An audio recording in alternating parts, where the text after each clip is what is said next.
नमस्कार, मी भाऊ तोरसेकर. तुम्ही बघतात प्रतिपक्ष. मित्रांनो, मराठा आरक्षणासाठी अचानक जो एक स्फोट झाला आणि त्या अंबड तालुक्यामध्ये आणि जरांगे पाटील यांचं दुर्लक्षित असलेलं उपोषण, त्यांच्या पाठीराख्यांची जमलेली गर्दी, त्यानंतर झालेला लाठीमार आणि त्यामुळे जरांगे पाटील हे प्रकाश झोतात आले आणि आता सरकारच्या आश्वासनानंतर त्यांनी परत एक कठोर भूमिका घेतलेली आहे आणि त्यांनी दिलेली मुदतसुद्धा संपून गेली, म्हणून तर त्यांनी परत उपोषण सुरू केलं आहे. आणि या दरम्यान आपापल्या परीने काहीतरी योगदान दिलं पाहिजे म्हणून मराठा समाजामध्ये एक प्रकारचं आकर्षण आहे, उत्साह आहे किंवा आवेश चढलेला आहे. आणि त्यातून मला वाटते आंतरवलीमध्ये, पुणे जिल्ह्यात 2 मोठ्या अतिविराट सभा वगैरे जरांगे पाटील यांनी घेतल्या. त्यांच्या या सभांच्या खर्चाबद्दल छगन भुजबळ यांच्यासारख्या ओबीसी नेत्याने जे काही शंका व्यक्त केल्या, त्यामुळे मराठा समाजातूनही काही संतप्त प्रतिक्रिया उमटल्या. एक असतं मित्रांनो, जमावाकडून उमटलेल्या प्रतिक्रिया ह्या वरवरचं दिसणारं असतं, त्या पलीकडे बरंच काही दडलेलं असतं. ते सगळं आपल्यासमोर मांडलं जातं असं नाही. पडद्यामागून अनेक सूत्र हलत असतात. जसं लोकपाल आंदोलनाच्या मागचे सूत्रधार कोण होते, काय होते, हे नंतरच्या काळात हळूहळू पुढे येत गेलं आणि आपणसुद्धा त्यामध्ये आपल्या नकळत वापरलो गेलो. या दुःखाने अण्णा हजारेंपासून प्रशांत भूषण, शांतिभूषण, कुमार विश्वास, किरण बेदी यासारख्या अनेकांना पश्चात्ताप करायची पाळी आणली.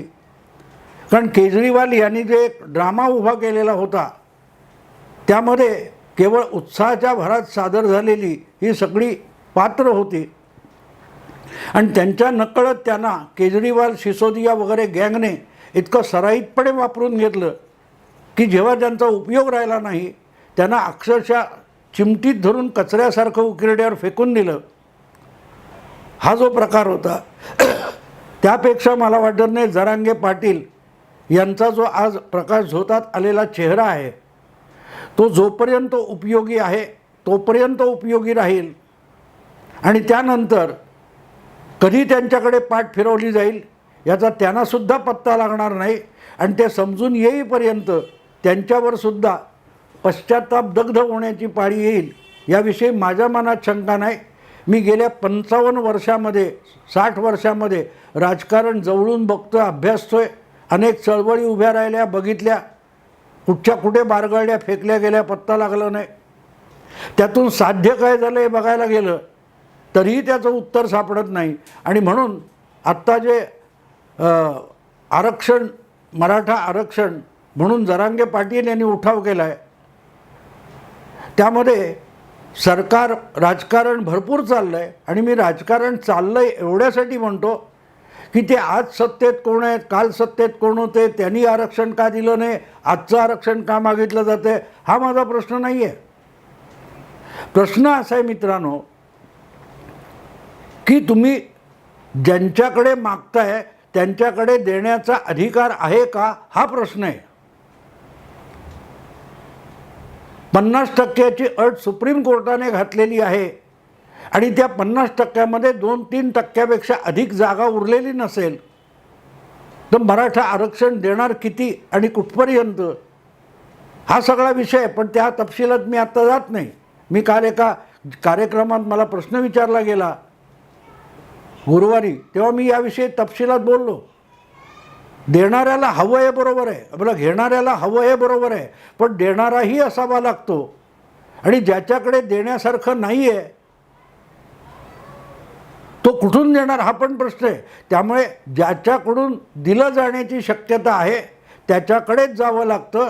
आणि ती जागा कुठचंही सरकार, कुठलीही विधानसभा, कुठलीही लोकसभा नाही, तर ती न्यायालयाची जागा आहे. आणि न्यायालयाने 50%ची अट शिथिल केल्याशिवाय कुठल्याही परिस्थितीत हे आरक्षण पदरी पडणार नाही, ही वस्तुस्थिती आहे. अर्थात ती बोललेली सुद्धा आपल्याला आवडत नाही, वस्तुस्थिती आहे, अगदी वस्तुस्थिती आहे. पण ती आवडणार नाही म्हणून कोणीही बोलत नाही. पण प्रत्येकाला माहिती आहे की या प्रकारे उपोषण, आंदोलनं, जाळपोळ, दगडफेक वाटेल ते केलं तरीही ते पूर्ण होणार नाही. आणि म्हणून मग अशी शंका व्यक्त केली जाते की आत्ताच उफाळून आलेलं मराठा आरक्षणाचं आंदोलन, याच्यामागे काही राजकीय हेतू आहे का? पण मी त्यात सुद्धा जाणार नाही. या सगळ्या गडबडीमध्ये उपोषण, आणखी काही इशारे वगैरे झाले, त्याच्यानंतर विराट सभा झाल्या आणि परत एकदा उपोषण झालं, याविषयी मी काय बोलणार नाही. म्हणजे ठीक आहे, प्रत्येक आंदोलन अशाच टप्प्याटप्प्याने जात असतं. पण त्यामध्ये आत्ता आलेली एक नवी बाजू जी आहे ती मला मराठा आरक्षणासाठी घातक वाटते आणि त्याच्यावर बोललंच पाहिजे, कारण मी सोडून कोणी बोलेल असं मला वाटत नाही. अचानक गेल्या आठवड्याभरामध्ये ज्या बातम्या येत आहेत की विविध गावामध्ये नेत्यांना गावबंदी करण्यात आली आहे. आणि अर्थातच नेते म्हटल्यानंतर कोण असणार? त्या विभागाचा आमदार असू शकतो, त्या विभागाचा खासदार असू शकतो, तिथला पालकमंत्री असू शकतो. आणि फक्त यांच्यापुरतं मर्यादित नाही, जे गेल्या निवडणुकीत पडले असतील, पुढच्या निवडणुकीत इच्छुक असतील, असे लहान मोठे सगळे नेते, ते कुठल्याही पक्षाचे असोत, त्यांना गावबंदी करण्याचा निर्णय घेऊन त्याचे मोठे मोठे फ्लेक्स लावण्यात आलेत. आणि मग बातम्या दाखवायच्या आहेत, त्यांना तर असलं काहीतरी खळबळजनक पाहिजेच असतं. त्यामुळे सगळ्या चॅनेलवर ताबडतोब त्या फ्लेक्सची जाहिरात, म्हणजे त्या फ्लेक्सचं चित्रण करून ते टी व्हीवर दाखवलं जातं. बरोबर त्या फ्लेक्ससमोर गावातली 5, 25, 50 माणसं उभी असतात, ते घोषणा देत असतात. हे आपण बघतो. आणि बघा आंदोलन किती गाव गन्ना पसरले, हा समज निर्माण केला जातो इथपर्यंत ठीक आहे. पण याच्या परिणामांवर कोणी विचार केला आहे का? याचा परिणाम काय होऊ शकतो याची चर्चासुद्धा होत नाही मित्रांनो. मान्य आहे, गावात तुम्ही पुढाऱ्यांना बंदी घालाल, पण जो त्या गावातलाच आहे त्याच्यावर तुम्हाला बंदी घालता येणार नाही. आणि परत तो राजकीय पक्षाचा नेता आहे म्हणून मग त्याला लुडबुड करायला बंदी असेल, तर त्या गावातले लहान मोठे प्रश्न जे असतात, गरजा असतात, याची जेव्हा समस्या बनते तेव्हा ती समस्या घेऊन शासन व्यवस्थेकडे जाऊन जाब विचारणारा त्या गावातलाच कोणीतरी पक्षाचा छोटा मोठा नेता असतो, किंवा त्या 10-12 गावं जी असतील पंचक्रोशी, त्यामधला कुठल्या तरी पक्षाचा नेताच असतो, जो तुमचे हे प्रश्न धसास लावायला पुढाकार घेत असतो. आज तुम्ही त्याच पुढाऱ्यांना गावबंदी केली असेल तर मग तुमचे उरले सुरले लहान सहान प्रश्न तुम्ही कोणाकडे घेऊन जाणार आहात, कोण तुम्हाला घेऊन जाणार आहे, याचं उत्तर या गावबंदीच्या घोषणेतून मिळालेलं नाही. अगदी साध्या साध्या कुठे विम्याचे पैसे मिळालेले नाहीत, कुठे कांद्याला किंवा आणखीन शेती उत्पादनाला चांगला भाव मिळालेला नाही. हे छोटे छोटे आपण म्हटलं तर शेकडो प्रश्न असतात. एका छोट्या 10-12 काय ते 4-5 हजारापासून 15-25 हजारापर्यंत वस्ती असलेल्या प्रत्येक गावामध्ये अक्षरशः डझनावारी प्रश्न रोजच्या रोज उद्भवत असतात आणि ते 2-4 दिवसात सोडवावे सुद्धा लागत असतात. आता कुठे अनेक ठिकाणी पाऊसच पडलेला नाही, दुष्काळाचं सावट आहे. मग त्या दुष्काळाचं सावट जिथे आहे तिथे चारा छावण्या सुरू कराव्या लागतील, तिथे टँकरने पाणी पुरवठा करावा लागेल. आता हा विषय पुढे घेऊन प्रशासन व्यवस्थेकडे घेऊन जाणारा कोण असतो? तो पुढारीच असतो ना. तो आपल्या गावातला असेल किंवा बाजूच्या गावातला असेल, या पक्षाचा असेल किंवा त्या पक्षाचा असेल. त्याला जर गावात यायलाच बंदी केली असेल तर मग तुमच्या गावात जे असे प्रश्न आहेत, लहान सहान वाटणारे प्रश्न आहेत, पण ते दैनंदिन जीवनाला भिडणारे प्रश्न आहेत. आरक्षण हा विषय गहन आहे, गंभीर आहे, हे कुणीही नाकारणार नाही. पण आरक्षण या विषयाने आत्ता तुमच्या घरात जगणं अशक्य करून सोडलंय अशी परिस्थिती नाही आहे. रोजच्या रोज भेडसावणारा प्रश्न असा आरक्षणाचा विषय नाही आहे. पण गॅसची किंमत वाढली असेल, गॅस मिळत नसेल, पाणी पुरवठा थांबला असेल, औषधाचा तुटवडा असेल, हे असे शेकडो प्रश्न आहेत. गावात रस्ता झालेला नसेल, रस्ता असेल तर त्यात खड्डे पडलेले आहेत. हे सगळे प्रश्न हे रोजच्या दैनंदिन जीवनामध्ये भेडसावणारे प्रश्न आहेत आणि ते सोडवण्यात जो आपल्या आपल्या स्तरावर, आपल्या आपल्या पातळीवर, आपल्या आपल्या गावामध्ये किंवा पंचक्रोशीमध्ये पुढाकार घेतो त्याला सुद्धा नेता मानतात. आणि तो नेता तेव्हा असतो जेव्हा तो त्या पक्षाचा वरिष्ठ नेत्यांशी सतत संपर्कात असतो आणि आपला गावातली जी समस्या आहे ती दाखवायला आपल्या पक्षाच्या किंवा सत्तारूढ पक्षाच्या कुठल्याही बड्या ज्यांच्याकडे अधिकार आहेत त्यांना आणून दाखवत असतो. आता त्या छोट्या नेत्याला जर गावबंदी केलेली असेल तर तो जाणार कोणाकडे आणि कुठल्या तोंडाने सांगणार आमच्या गावात असं काहीतरी आहे, भयंकर आहे, ते तुम्ही सोडवा, चला आमच्या गावात प्रत्यक्ष बघायला चला, असं म्हणू शकत नाही. थोडक्यात गावबंदी जी केलेली आहे नेत्यांना, त्याचा अर्थ असा आहे की सामान्य ग्रामीण जीवनामध्ये दैनंदिन जगण्यात ज्या भेडसावणाऱ्या समस्या आहेत त्या आत्ता सगळ्या खुंटीला टांगून ठेवायच्या. आरक्षण मिळालं नाही तोपर्यंत बाजूच्या सगळ्या समस्या सुटल्या नाही तरी चालतील, त्या समस्या आम्हाला भेडसावत राहिल्या चालतील, त्यामुळे जगणं अशक्य झालं तरी चालेल पण आरक्षण आधी.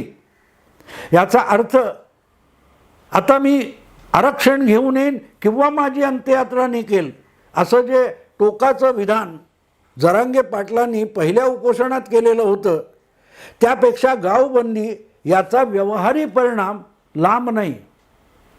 ज्या ज्या गावामध्ये पुढाऱ्यांना गावबंदी करण्यात आली त्या त्या गावामध्ये आपल्याला रोज सतावणाऱ्या ज्या समस्या आहेत त्याचं पण निवारण होण्याची गरज नाही. एक तर आरक्षण मिळेल किंवा या सगळ्या समस्या प्रश्नाच्या गर्तेमध्ये सगळं गाव जीवन, ग्रामीण जीवन अडकून पडेल असा हा पवित्रा आहे. आणि इथे मग गंमत लक्षात येते की अशा वेळेला आधीच आरक्षणाखेरीज इतरही समस्यांनी गांजलेला जो ग्रामीण समाज आहे त्या ग्रामीण समाजामध्ये ज्या दैनंदिन समस्या आहेत त्या अधिकाधिक जटिल होत जातील, गुंतागुंतीच्या होत जातील आणि ग्रामस्थांचा धीर सुटत जाईल. एखादं आंदोलन जेव्हा चालवतो तेव्हा मी नेहमी सांगतो कुठल्याही आंदोलनाचं एक तात्कालीन आणि दीर्घकालीन अशी व्याप्ती आधीपासून ठरलेली असली पाहिजे. ही युद्धामध्ये पण तुम्हाला माहिती असेल की ज्यावेळेला ते उरी किंवा पुलवामा झालं होतं तेव्हा ज्या टी व्हीवर मोठमोठे निवृत्त सेनाधिकारी, जनरल्स, मेजर जनरल वगैरे यायचे, त्यांच्याशी चर्चा व्हायच्या, तेव्हा त्यांना काय विचारलं जायचं, आता पाकिस्तानला कसा धडा शिकवणार, पाकिस्तानवर हल्ला सोडणार का, हवाई हल्ला करणार का, नेमकं काय करणार. तेव्हा त्यांनी सांगितलं होतं की ह्या प्रकारच्या लढाईची एक शिडी असते, एक एक पाऊल, एक एक पायरी वर चढत जायला लागते, एकदम शेवटची पायरी गाठता येत नाही, एक एक पायरी चढावी लागते. तसंच आंदोलन ही सुद्धा एक प्रकारची लढाई असते आणि त्या लढाईमध्ये अतिशय जपून एक एक पाऊल पुढे जावं लागतं की आपण ते आंदोलन किंवा ती लढाई किती प्रखर करतो आहे आणि त्याचे परिणाम काय होऊ शकतात. ते परिणाम पुढचं पाऊल टाकण्यासाठी घातक असू शकतील का याचा पण आधी विचार करावा लागतो. आणि ते जर नाही केलं नाही आणि जर पुढचं पाऊल टाकलं तर ते घातक ठरू शकतं. आणि तसं हे गावबंदी पुढाऱ्यांना हे जे पाऊल टाकलं गेलं ते मला एक प्रकारे घातक वाटतं. त्यातून गावाला रोज, ग्रामस्थांना रोज भेडसावणाऱ्या ज्या समस्या आहेत त्या समस्यांचा निचरा वेळच्या वेळी होण्याचे रस्ते बंद केले जात आहेत. पुढाऱ्यांना रस्ते बंद केलेत, पुढाऱ्यांना गावबंदी केली आहे असं म्हटलं जातं आणि असं दिसतं की बघा आता आम्ही हे पाऊल उचललं की सगळेच्या सगळे, कुठल्याही पक्षाचे असो, सगळेच्या सगळे जे पुढारी आहेत, वेगवेगळ्या पक्षांचे, त्यांचं नाक आम्ही ठेचलं, त्यांना नतमस्तक व्हायची पाळी आणली असं वाटेल.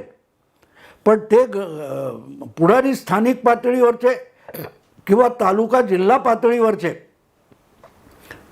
हे त्या गावात जाऊ शकणार नसतील आणि आपल्या गावात असतील तर गप्प चुप्प बसले असतील, तर मग या नित्यनेमाने भेडसावणाऱ्या ज्या समस्या आहेत त्याचा उपाय कोणी काढायचा. आणखीन एक गोष्ट लक्षात घेतली पाहिजे की विषय मराठा आरक्षणाचा आहे, पण सगळ्या गावामधली सगळीच्या सगळी लोकसंख्या मराठी नसते, मराठा नसते. आणि त्यामुळे मराठा आरक्षणासाठी दैनंदिन जीवनाला भेडसावणाऱ्या ज्या अनेक समस्या आणि प्रश्न आहेत त्या निमूटपणे मराठा नसलेले किंवा बिगर मराठा समाज आणि समाज घटक सहन करतील आणि त्यात सहकार्य देतील अशी बिलकुल शक्यता नाही. आणि त्यामुळेच ग्रामीण पातळीवर एकेका गावामध्ये वेगवेगळ्या समाज घटकामध्ये आपसातला बेबनाव सुरू होऊ शकतो. आरक्षण विषय तुमचा आहे, आमची नाकेबंदी कशाला, आमची नाकेबंदी कशाला. आता उदाहरणार्थ एखाद्या मतदारसंघातला आमदार ओबीसी असेल किंवा SC/ST मधला असेल तर तो तुमच्याविषयी जी काय सहानुभूती बाळगत असेल ती सुद्धा कमी होऊ शकते. तुमच्या गावातले, तालुक्यातले, पंचक्रोशीतले बिगर मराठा समाज घटक जे आहेत त्यांच्या मनात तुमच्याविषयी जी अढी असेल किंवा पूर्वग्रह असेल तो अधिक दृढ होत जातो. त्यामुळे आज सर्वसाधारणपणे मराठा आरक्षणाविषयी जी सहानुभूती आहे त्या सहानुभूतीलाच या गावबंदी या निर्णयाने तडा जाऊ शकतो. लक्षात ठेवा, मोठमोठे मंत्री आहेत, अमुक आहेत, ठीक आहे, ते म्हणतील नाही यायचं तर नाही येणार. तुम्हाला आठवण करून देतो, मराठा आरक्षणाचा प्रश्न हा 2017 इतका ऐरणीवर आलेला होता की पंढरपूरच्या विठोबाची शासकीय पूजा जी मुख्यमंत्र्याकडून होत असते त्या मुख्यमंत्र्यांनी पंढरपुरात येऊ नये, त्यांना आम्ही येऊ देणार नाही अशी वेगवेगळे ठोक मोर्चा, मूक मोर्चा यांनी घोषणा केल्या होत्या, मराठा संघटनांनी घोषणा केल्या होत्या. तर त्यांना टक्कर द्यायला देवेंद्र फडणवीस तिकडे गेले नाहीत. त्यांनी म्हटलं ठीक आहे, मग नको असेल तुम्हाला, मी नाही येणार. कोणीतरी दुसऱ्यांनी 2017 पंढरपूरच्या विठ्ठलाची शासकीय पूजा औपचारिकरित्या उरकून घेतली, फडणवीस गेले नाहीत. पण नंतर त्यांनी जे काय आरक्षण व्यवस्था केली जी हायकोर्टात सुद्धा टिकलेली होती, नंतर सुप्रीम कोर्टात त्याला आव्हान दिलं गेलं. पण 17 पंढरपुरात यायला मुख्यमंत्र्यांना प्रतिबंध घातला गेला होता आणि 18 त्याच मराठा संघटनांनी तुम्ही या 2018च्या आषाढीला मुख्यमंत्र्यांनी यावं, त्याचं मराठा संघटना स्वागत करतील असंही म्हटलं होतं. पण मुद्दा असा आहे की हे सगळं राजकीय यश असलं, दोन्ही बाजूचं असेल, पण मुद्दा असा आहे की अजून आरक्षण झालं का, मराठा आरक्षण हा मूळ मुद्दा यशस्वी झाला का. आज गावबंदी ही पक्षाच्या, वेगवेगळ्या पक्षांच्या नेत्यांसाठी आहे, पण तेव्हा पंढरपुरात शासकीय पूजेसाठी मुख्यमंत्र्यांना बंदी घातली होती आणि ते सुद्धा यशस्वी झालं होतं. पण मुद्दा, हेतू सिद्ध झाला का मित्रांनो, विचार करा. मुख्यमंत्री पंढरपुरात पोहोचले नाहीत, त्यांना अडवलं गेलं. पण अजूनही तोच मराठा आरक्षणाचा प्रश्न जिथल्या तिथे पडलेला आहे आणि आम्ही इशाऱ्यावर इशारे, ताकीद देतोय, धमक्या देतोय. आता मुख्यमंत्र्यापासून आम्ही गावबंदी पुढाऱ्यासाठी आणलेली आहे. पंढरपूरच्या बाहेर पडून ही गावबंदी आता खेडोपाडी जाऊन पोहोचली आहे. पण त्याच्या परिणामांचा विचार झाला का. पंढरपूरच्या विठ्ठलाची पूजा मुख्यमंत्र्यांनी नाही केली तर बिघडत नाही, पण खेड्यापाड्यातले जीवनाला भेडसावणारे जे प्रश्न आहेत त्याचा निचरा वेळच्या वेळी झाला नाही तर त्या गावातल्या हजारो शेकडो लोकांच्या जीवनामध्ये एक विचित्र त्रासदी तयार होते, आपत्ती निर्माण होते आणि तिचा निचरा होत नसेल तर गावागावामध्ये समाजाच्या वेगवेगळ्या घटकामध्ये त्यावरून बेबनाम निर्माण होऊन तो अधिकच विकोपाला जाऊ शकतो. म्हणून दिसायला किती सोपा उपाय आहे. एक फ्लेक्स लावला, पुढाऱ्यांना गावबंदी, त्याच्यावरून मारामारी होईल की नाही हे मी बोललेलो नाही.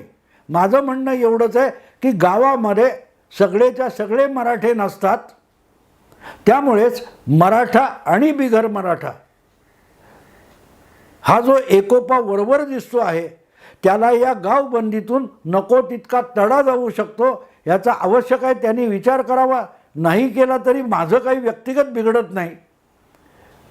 पण हे पाऊल हे मराठा आरक्षणासाठी आणि मराठा समाजासाठीच दीर्घकालीन घडामोडींमध्ये अतिशय घातक ठरू शकतं असं मला जाणवलं. म्हणून मी तुमच्यासमोर ते बोललो. आवडलं लाईक करा, शेअर करा, सबस्क्राईब करा. नमस्कार.